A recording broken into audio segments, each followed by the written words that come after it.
ഇതൊന്നും അറിയാതെ ഈ പിള്ളേരെങ്ങനെ ജീവിക്കും? നല്ല പിള്ളേരാണ്. പൊക്കിള് തീർത്ത് പുഷ്ടിക്കായിരുന്നു ഇടി. ഞാനൊരു ലേഡീസ് ആകാഞ്ഞത് ഭാഗ്യം. അല്ലെങ്കിൽ ഗർഭം കലങ്ങി പോയതിന്. നീ വലിയ വെടിവാൾ പ്രാഞ്ചിയല്ലേ, എന്നിട്ട് ഈ വാൾപ്പയറ്റൊന്നും കണ്ടില്ലല്ലോ. ആകാശത്തും താഴെ ഇറക്കിട്ട് വേണ്ട അഭ്യാസം കാണിക്കാൻ. പിന്നെ വാൾപ്ലേറ്റ് നടത്താൻ ടൂളവിടെ ഇരിക്കുകയാണ്. ആകെയുള്ളത് പാക്ക് വെട്ടണ വിച്ചാങ്ങത്തിയാണ്. അതാണെങ്കിൽ ആശാനെടുത്ത്. പിന്നെ വടിവാളെന്ന് പറഞ്ഞ തുരുമ്പിച്ചൊരു സാധനം. അതുകൊണ്ട് പഴം മുറിച്ച പഴത്തിന് വരെ കിളിയാവും. അതാണെങ്കിൽ ഷാജിയണ്ണന്റെ കയ്യില്. അത് വെച്ച് പയറ്റിയിട്ട് കണ്ടല്ല. മുറിവാള് വെച്ച് പയറ്റാൻ വടക്കം വീരഗാഥ സിനിമ വാള് പോയി. ലൂക്ക 19:46 കർത്താവ് പറയുന്നു, എന്റെ ആലയം പ്രാർത്ഥനാലയം എന്ന് എഴുതപ്പെട്ടിരിക്കുന്നു. അത് പരിശുദ്ധ സ്ഥലമാകുന്നു. അതുപോലെ തന്നെയാണ് ദൈവം കുടികൊള്ളുന്നു. എന്നാ ചോദിക്കൂ? കർത്താവേ, ഇവൻ അച്ഛനായോ?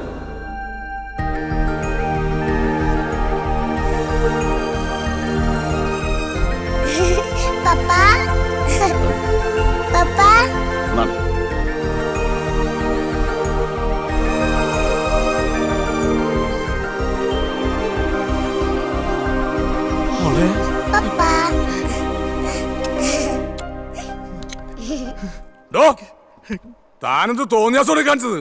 അതും ഈ തിരുവസ്ത്രമുണ്ട്. എന്റെ പൊന്നച്ചോ ചാടിയതോ ഒളിച്ചോടിയതോ ഒന്നും അല്ല. ദാണ്ട് ഇയാളെ എവിടം വരെ ഒന്ന് കൊണ്ടുവരാൻ പോയതാ. അതിന് ഇയാളാരാ? ഈ കൊച്ചിന്റെ അപ്പനാച്ചോ, മുടിഞ്ഞ മുടിയാ. ഇവിടെ പറയുന്നത് ഇയാളെ ഇവിടെ കൊണ്ടുവന്ന അച്ഛനെ എങ്ങനെയും നന്നാക്കി എടുക്കുന്ന ഓരോ ധാരണകളെ. എന്നെ നന്നാക്കിയില്ലേലും കുഴപ്പമില്ല അച്ചോ, ഇയാളെ എങ്ങനെയെങ്കിലും ഒന്ന് നന്നാക്കി എടുക്കും. നമുക്ക് പിന്നെ കുഞ്ഞുകുട്ടി പരാതികളൊന്നും ഇല്ലാത്തതുകൊണ്ട് ഒട്ട് നന്നായില്ലേലും സാരമില്ല. ഈ കൊച്ചിന്റെയും ഇയാളുടെ തള്ളയുടെയും സങ്കടം കണ്ടിട്ട് സഹിക്കാൻ മേലാത്തോണ്ട് അച്ചു എങ്ങനെയല്ലോ ഇയാളെ ഇവിടെ എടുക്കണം അച്ചു. ശരിയാ ഫാദർ, എനിക്ക് വേണ്ടി ഞങ്ങള് പോയത്. എന്നാ ശരി, ഞങ്ങള് പോട്ടെ മോനെ. എന്നാ ശരി. അതെ, വളരെ ഇമ്പോർട്ടന്റ് ആയ ഒരു കാര്യം ചോദിക്കാൻ വന്നതാ. ചോദിച്ചാട്ടെ. താൻ വിവാഹിതനല്ല അല്ലേ? അല്ല. വിവാഹപ്രായമൊക്കെ കഴിഞ്ഞ സ്ഥിതിക്ക് തനിക്ക് ഇനിയുള്ള കാലം സന്യാസ ജീവിതത്തെ കുറിച്ച് ചിന്തിച്ചൂടെ? താൻ ലോഹിട്ട് വന്നപ്പോ നല്ല കിടു ലുക്കായിരുന്നല്ലോ അച്ചോ. ഒരു സന്യാസിക്ക് വേണമെങ്കിൽ തെമ്മാടിയാകാം, പക്ഷെ ഒരു തെമ്മാടിക്ക് ഒരിക്കലും സന്യാസിയാകാൻ പറ്റില്ല അച്ചോ, പറ്റില്ല. എന്റെ സുരേഷ് ഗോപി, ഞാൻ ജസ്റ്റ് റിമെമ്പർ ദാറ്റ് ചെയ്തില്ല. എന്റെ കുഴപ്പം. My miss. Yes, come in.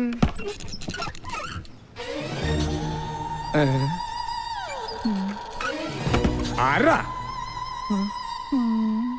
എന്താ?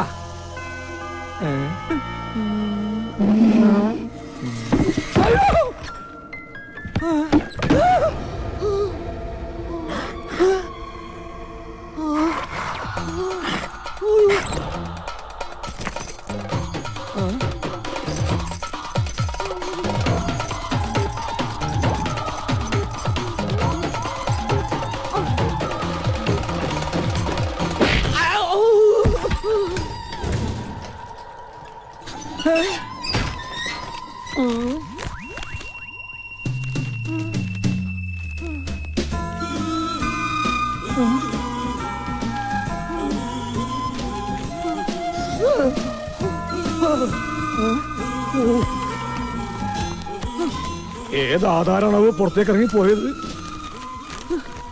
ദൈവമേ, മറഡോണയുടേതാ.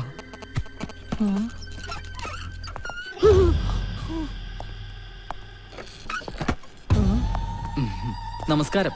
ആ, നമസ്കാരം നമസ്കാരം. ഇരിക്കി. ഇതെന്റെ അമ്മാവനാ, ജോൺ. Angel John. കാശ്മീരിലായിരുന്നു. കഴിഞ്ഞ കാർഗിൽ വാറിൽ ഇന്ത്യയെ നയിച്ചത് അങ്കിളായിരുന്നു.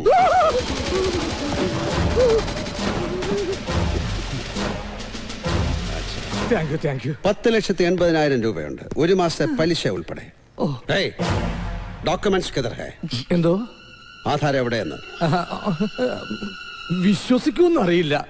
ഞാൻ ഇവിടെ ഇങ്ങനെ ഇരിക്കായിരുന്നു. അതിപ്പോഴും താൻ അങ്ങനെ തന്നെ ഇരിക്കുകയല്ലേ? അതല്ല സാർ, കുറച്ച് നേരത്തെ ഞാൻ ഇങ്ങനെ ഇരിക്കുമ്പോ ഈ താക്കോലിങ്ങനെ പറന്ന് എന്ന് അലമാര തുറന്നു. ഉടനെ മറഡോണയുടെ ആധാരം അടങ്ങിയ കവർ സ്വയം പുറത്തേക്ക് ഇറങ്ങി ഒറ്റപ്പോക്ക്. എന്ത്? പുറത്തേക്ക് ഇറങ്ങിപ്പോയെന്നോ? അപ്പൊ ആധാരം നഷ്ടമായി? അല്ല, എന്നുറപ്പിക്കരുത്. സ്വയം ഇവിടുന്ന് ഇറങ്ങിപ്പോയത് കൊണ്ട് ഏത് സമയത്ത് തിരിച്ചു വരാം. ഈ ആധാരങ്ങളുടെ ഒക്കെ ഒരു കാര്യം.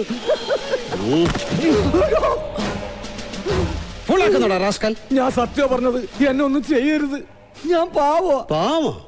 പലിശക്കാരൻ പിശാചിന്റെ കൂട്ടുകാരനാണെന്ന് അറിയില്ലേ നിനക്ക്? അറിയില്ല. അല്ല, അറിയില്ലായിരുന്നു. ഇപ്പൊ മനസ്സിലായി.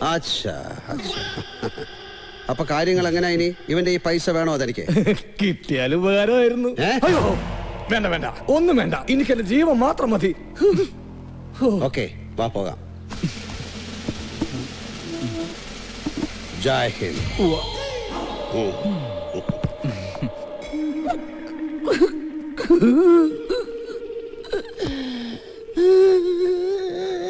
പണ്ട് മഹാകവി പാടി വിദ്യയന്തിനു മർത്യനു വിത്തുകാലകൈവശമാവുകിൽ പരമ്പര ഗതാഗത പ്രത്യുത്പാദന രംഗത്തിനെ അട്ടിമറിക്കാൻ പ്രത്യുത്പാദന രംഗത്ത് യാതൊരു പാരമ്പര്യവുമില്ലാത്ത ഒരു പീറ ചെറുക്കന് ഡോക്ടർ പട്ടം കൊടുത്ത് ഇങ്ങോട്ടേക്ക് അയച്ച വ്യവസ്ഥിതിയെ, ആ യാഥാസ്ഥിതിക വ്യവസ്ഥിതിയെ ഞാൻ ചോദ്യം ചെയ്യുകയാണ്.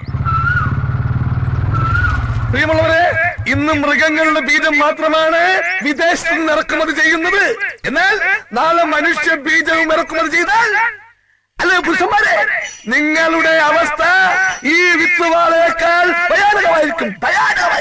ഓർക്കുക വല്ലപ്പോഴും. അവന്റെ ഒടുക്കത്തെ ഒരു മൊബൈൽ സമരം. വേറെ ഒരു സ്ഥലവും കണ്ടില്ല ഇവന്. അച്ചമ്മയെ സ്വാധീനിച്ച് എന്റെ മൊബൈൽ സമരം തകർക്കാനുള്ള പദ്ധതിയുമായിട്ടാണ് ആ കൊച്ചുതണ്ടി ഇങ്ങോട്ട് വന്നിരിക്കുന്നത്. ഭൂമിയെ കാണാനുള്ള എല്ലാ പ്ലാനിങ്ങും പൊളിയും. ഏതായാലും വെച്ച കാലം മുമ്പോട്ട് തന്നെ. അവന് മുമ്പ് ഞാൻ കാര്യം സാധിക്കും. ഇവനെന്തിനാ ഓർണേ? അച്ചമ്മേ,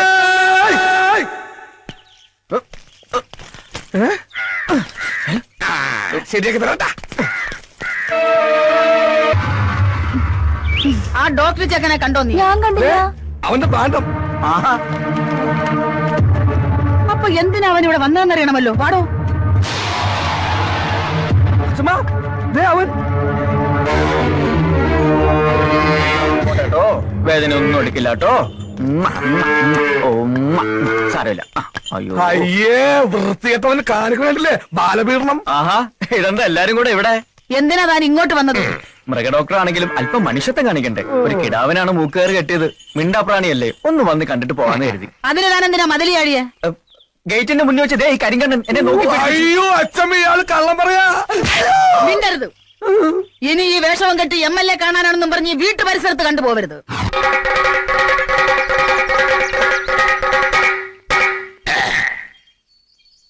നാടൻ ബീജം തിളങ്ങുന്നു. Local semen ചൈനിങ്. പാവപ്പെട്ടവന്റെ വോട്ട് വാങ്ങി വിജയിച്ച ഒരു സാധാരണ മൃഗത്തിന്റെ അടിസ്ഥാന പ്രശ്നങ്ങൾ പരിഹരിക്കാൻ കഴിയാത്ത ഇവിടുത്തെ MLAക്ക് എങ്ങനെ മനുഷ്യരുടെ ക്ഷേമങ്ങൾ നിലനിർത്താൻ സാധിക്കും? സുഹൃത്തുക്കളെ, എനിക്കറിയുമോ എന്ന് നിങ്ങൾക്കറിയില്ല. അങ്ങ് വടക്ക് UP-യിലും ഗുജറാത്തിലുമെല്ലാം ഗോകുൽ ദൈവങ്ങളാണ് ദൈവങ്ങൾ. അതുകൊണ്ട് ഇനി ഇവിടുത്തെ മൃഗങ്ങളുടെ കണ്ണീര് പോവാനും സ്വാന്തരിപ്പിക്കുവാനും അവരുടെ നീറുന്ന സ്വകാര്യ പ്രശ്നങ്ങൾ പരിഹരിക്കുവാനും ഇവിടുത്തെ ഒരേ ഒരു ശക്തിക്ക് കഴിയൂ. ഇത് ഭരതേട്ടന്റെ വകയാ. ഞാനിപ്പോ നിങ്ങളുടെ ആളാ. അത് തന്നെയാ തന്നത്. കഴിഞ്ഞ ദിവസം വരെ നീ മറ്റവരുടെ പഠിക്കലായിരുന്നു. അവിടുന്ന് ചവിട്ടി പുറത്താക്കിയപ്പോ ഇപ്പൊ ഇവിടെ ഓന്തിനെ പോലെ നിറം മാറുന്ന നിന്നെ എങ്ങനെ വിശ്വസിക്കാനാടാ തെണ്ടി? അടിയടാ അവനെ. സുഹൃത്തുക്കളെ, വിദേശ ബീജത്തെ ഒറ്റപ്പെടുത്താൻ ഒരു കൈ സഹായിക്കുക, നേടൽ കൊണ്ട് നേടുന്നേക്കാൻ ഒരു കൈ സഹായിക്കുക എന്നീ മുദ്രാവാക്യങ്ങളുമായിട്ട് ഒച്ചിറ വേലി കഴിക്കുന്ന മൊബൈൽ നിരാഹാര സമരം പുതിയ വഴിത്തിരിവിലേക്ക്.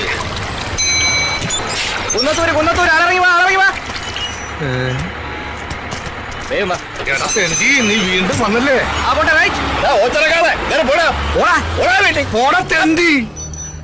മൃഗവൈദ്യ, ഇപ്പൊ ഞാൻ പിടിച്ചിരിക്കുന്നത് ഞങ്ങൾ കേന്ദ്രത്തില. ഒന്നുകിൽ നിനക്കൊരു ട്രാൻസ്ഫർ, അല്ലെങ്കിൽ നിന്റെ വീട്ടുകാർക്കൊരു ബോംബ് പൊട്ടിയ ഡെഡ് ബോഡി. ഏത് വേണമെന്ന് നിനക്ക് ഇപ്പൊ തീരുമാനിക്കാം.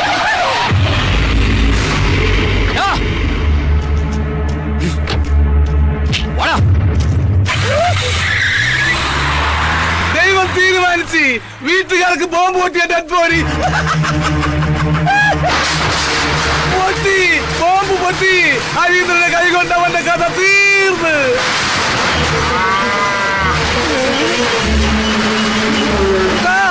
കുട്ടാ ഓടല്ലേ.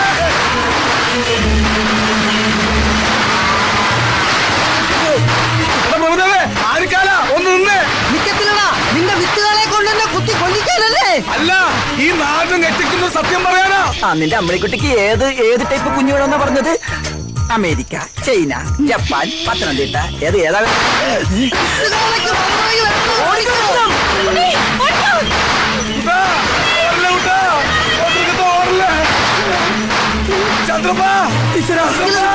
എന്നെ കൂടെ കൊണ്ടുപോ. നീ ഓടി വന്ന് വിട്ടോ. വിത്തുകളെ ഉന്നം വെച്ചിരിക്കുന്ന എത്തമ്മയാടാ. പണ്ടേ അവനൊരു കണ്ണുള്ളതാ. സ്പീഡനെ ഉറപ്പാ. നീ എന്തിനാണ് എത്ര സ്പീഡാ പോകുന്നത്? കാല രത്നമ്മയുടെ പുറകെ പോയി. ബ്രേക്ക് ഉണ്ടെങ്കിൽ ഞാൻ എപ്പോഴേ പിടിച്ചേനെ. അപ്പം ബ്രേക്ക് ഇല്ലേ? നിർത്ത്. ഇത്ര സ്പീഡിൽ എങ്ങോട്ടേക്കാ? ആ കരിങ്കണ്ണ വേലുവിന്റെ കാള ഇട്ട് ഓടിക്കുവാ. ആണോ? മാറി ബ്രേക്ക് ഇല്ല. വണ്ടി സ്റ്റാൻഡിൽ വെച്ച് സൈക്കിളോട്ട് പഠിക്കാനാ. അയ്യേ, സ്റ്റാൻഡിൽ ഇറക്കിയില്ലേ?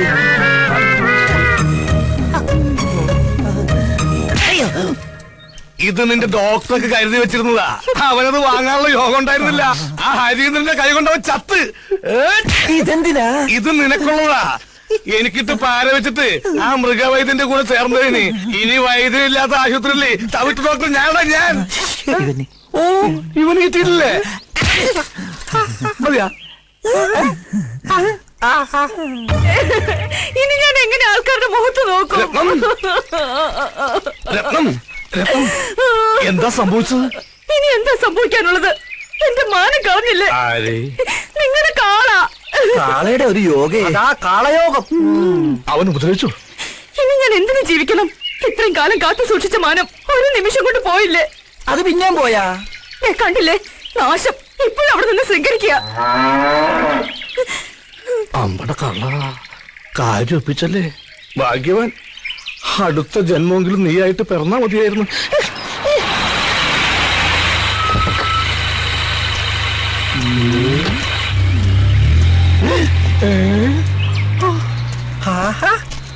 നീ ചത്തില്ല അല്ലേ? സാറ് ചാവാത്ത സ്ഥിതിക്ക് നമ്മൾ അതും കൊണ്ട് നടക്കണോ? കൊടുത്തേക്ക്. എന്താ നേരത്തെ നീ എനിക്ക് തന്നില്ലേ? അതാ എന്താണ് ഇവന് കൊടുത്തതാ. പണ്ടേ ഇങ്ങനെ വാങ്ങിച്ചാ തിരിച്ചു കൊടുക്കത്തില്ല. വൃത്തികെട്ടവൻ. എന്താ ഇത്? ഞാനിപ്പൊ തിരിച്ചു കൊടുത്തു തുടങ്ങി. അവൻ ഇത്ര പെട്ടതും നന്നായ. കണ്ടോ മഞ്ചസാരി?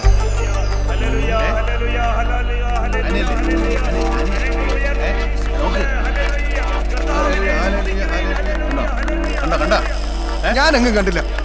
ഞാൻ കണ്ടു. നാണവല്ലോ പ്രായത്തിലൊക്കെ ഇല്ലേ? വല്ലപ്പോഴും സ്തുതിയായിരിക്കട്ടെ. എന്താ അവിടെ പരിപാടി? അവിടെ എല്ലാവരും തൊണ്ടകീറി ദൈവസ്തുതി പ്രഘോഷിക്കുമ്പോ നിങ്ങൾ സ്ത്രീകളുടെ വായിലോക്കി ഹല്ലേലൂയ പറയുന്നോ? അച്ചോ, ഞങ്ങള് ആ ആന്തരിക നിർവൃതിയിൽ അങ്ങനെ നിന്നുപോയതാ. അതേച്ചോ, അല്ലാതെ അച്ഛൻ കരുന്ന പോലെ ഞങ്ങള് ആനയെ നോക്കിയൊന്നും അല്ല. ആനയോ? അതേച്ചോ, ആനി. പണ്ട് കുട്ടിക്കാലത്ത് ഏതോ ഒരു പള്ളിപ്പെരുന്നാളിലെ തിക്കിലും തിരക്കിലും പെട്ട് ഇവന് നഷ്ടപ്പെട്ടു പോയി ഇവന്റെ കുഞ്ഞനുജത്തി. പിന്നെ എവിടെ തിക്കും തിരക്കും കണ്ടാലും അവന്റെ പൊന്നനുജത്തി അന്വേഷിച്ച് നടക്കുമായിരുന്നു. എല്ലാം ചോപ്പ. മോനെ, എന്താ നിന്റെ പേര്? എൽദോ. ഇമാതിരി സോപ്പ് പെട്ടി കഥയായിട്ട് എന്റെ മുമ്പിൽ വന്നിട്ടുണ്ടെങ്കിൽ 5 ദിവസത്തെ ധ്യാനം 50 ദിവസമൊക്കെ ഞാൻ എന്നെ കൊണ്ട് കടുത്ത ധ്യാനമുറകൾ എടുപ്പിക്കരുത്.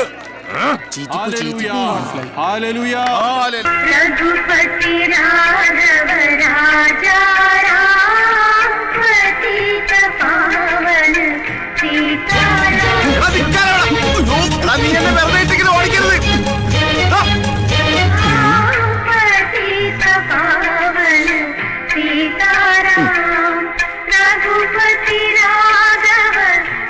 ഹേ റാം. കയറി ഇരിക്കാനല്ലേ പറഞ്ഞത്? ഒരു നിമിഷം ഞാൻ മഹാത്മാവിനെ ഓർത്തു. എന്താ വെളുത്ത വസ്ത്രങ്ങൾ അണിഞ്ഞത്? വിധവനാണോ? അല്ല, ഞാൻ ഈ പ്രസ്ഥാനക്കാരനാ. കണ്ണിക്കണ്ട കള്ളനും കുള്ളനും കൊള്ളക്കാർക്കും പിടിച്ചുപറിക്കാർക്കൊക്കെ ധരിക്കാവുന്ന വസ്ത്രമായി മാറിയിരിക്കുന്നു ഇത്. നിരാഹാരം എന്ന് എഴുതി വെച്ചിട്ട് ഇതെന്താ ചിക്കൻ ഫ്രൂട്ട്സ്? ഇത് നിരാഹാര സമരത്തിന്റെ മറ്റൊരു മുഖമാണ്. നിരന്തരാഹാര സമരം. ഇത്രയും റിസ്ക് എടുത്തിട്ടുള്ള ഈ സമരം എന്തിനാണാവോ? വിദേശ ബീജത്തെ ഒറ്റപ്പെടുത്തുക. എന്താ? നാടൻ കൊണ്ട് നാട് നന്നാക്കുക. എന്താണ് പറഞ്ഞത്? വിദേശ ബീജത്തെ ഒറ്റപ്പെടുത്തുക. വിദേശിയെ ഒറ്റപ്പെടുത്താൻ? അതെ, ക്വിറ്റ് ഇന്ത്യ. ഈ വസ്ത്രം ധരിച്ച് ഈ പാട്ടും വെച്ച് പ്രതിപക്ഷത്തിനെ പോലെ നമ്മുടെ നേതാവിനെ ഒറ്റപ്പെടുത്താൻ നീ പറയുന്നതാ തെണ്ടി.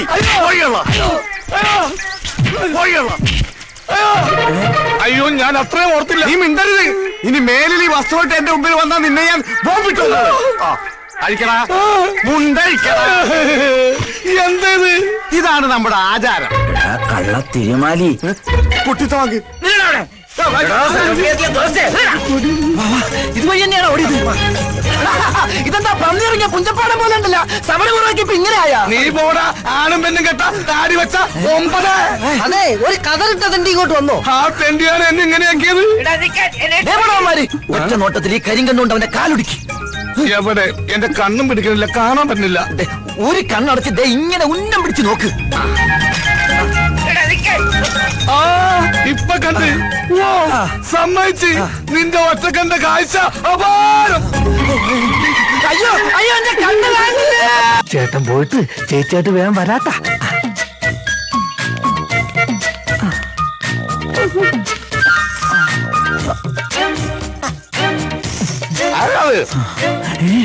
വേലുല്ലേ?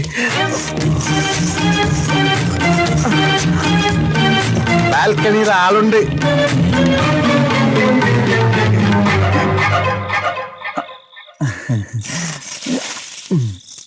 ഇതെന്താ ഇപ്പൊ അതിരാത്രിയിലെ തേന്മാവിൻ കൊമ്പത്ത്? അതെ, ചക്ക വെളുത്താന്ന് നോക്കാൻ വേണ്ടി കേറിയതാ. മാവിലല്ലേ? പിന്നെ പ്ലാറ്റ്ഫോം ടിക്കറ്റിൽ ഏതൊരു തെണ്ടി അകത്ത് കയറിയിരിക്ക. ഞാൻ ഈ ഹൈക്കമാൻഡിൽ കയറി ഒന്ന് നിരീക്ഷണം നടത്താന്ന് കരുതി. നീ എന്താ ഇവിടെ? ഞാൻ ചിട്ടി പിടിക്കാൻ വന്നതാ. തെയ്യം പ്രമാണിച്ചകത്ത് നറുക്കെടുപ്പ് നടക്കുക. ആണോ? ആ ഭാഗ്യവാൻ ആരാണോ? ഞാനാണ് ആ ഭാഗ്യവാൻ. ചുവന്ന പട്ട് സാരി എടുത്ത് വെള്ള മുല്ലപ്പൂ ചൂടി രത്നക്കല്ല് പതിച്ച സ്വർണ്ണമാല അണിഞ്ഞ എന്റെ രത്നത്തിന്റെ ചുമലിൽ ചേർന്ന് ഇരിക്കുമ്പോ നിന്റെ കെട്ടിയോൻ ആ കാലമാറിന് അങ്ങനെ എപ്പ കയറി വരുമോ? അതിന് ചേട്ടൻ ഇപ്പൊ വിയൂർ ജയിലല്ലേ? ഓ, അയാൾ ജയിൽ ഇടിഞ്ഞാലും പുറത്തിറങ്ങാതിരുന്നെങ്കിൽ നീ എത്ര ധന്യായാലും ഞാനും. രത്നം, രത്നം. കാള ഓച്ചിറ കാള. ഞാൻ വന്നു, വാതിൽ തുറക്ക്. അവൻ എന്നെ കണ്ടാ നമ്മളെ എല്ലാ ദിവസവും പൊളിയും. ഞാനിപ്പോ എവിടെ ഒന്ന് ഒളിക്കുക. എന്താ വരുന്നോ? വേഗം തുറക്ക്, നിന്റെ വേലു വന്നനാ. അത് കാളേന്ന്. ഇപ്പൊ പുറപ്പെട്ട നേരം വിളിക്കുന്നതും ഓച്ചിറെത്താം. ഓച്ചിറയോ? രത്നം, നിനക്ക് വേണ്ടി എല്ലാം ഉപേക്ഷിച്ചു വന്നവനെ ഞാൻ. ഒടുവിൽ കാലം മാറിയത്. എന്റെ അമ്മോ, ദേ വരുന്ന പുതിയ ചിട്ടിക്കാരൻ. ഇവള് ചിട്ടിയല്ല, ബാങ്കാ. ഇത് സാധാരണ ബാങ്കല്ല, സഹകരണ ബാങ്കാ. 3 പേരെ കൊന്നിട്ട് ജയിലിൽ പോയി തിരിച്ചു വരുന്നുള്ള ഭർത്താവ് പിടിച്ചിരുന്നു. ചേട്ടൻ ജയിലിൽ ചാടി. ചാടിയോ? നീയോ? മിണ്ടണ്ട, തർക്കം വേണ്ട. ഇപ്പൊ നമുക്ക് രക്ഷപ്പെടണം. എന്റെ ഈശ്വര, ചേട്ടന്റെ കണ്ണിപ്പെട്ട വെട്ടിക്കൊല്ലും. ഇതുകൊണ്ട് രക്ഷപ്പെട്ടോളൂ. അയാളെ കൊന്നിട്ടോ? അല്ല, പിന്നെ നിങ്ങൾ ഇയാളെ വെട്ടിക്കൊല്ലാൻ വന്നപ്പോ ഇങ്ങോട്ട് ഓടി കയറിയതാന്ന് ഞാൻ പറഞ്ഞോളാം.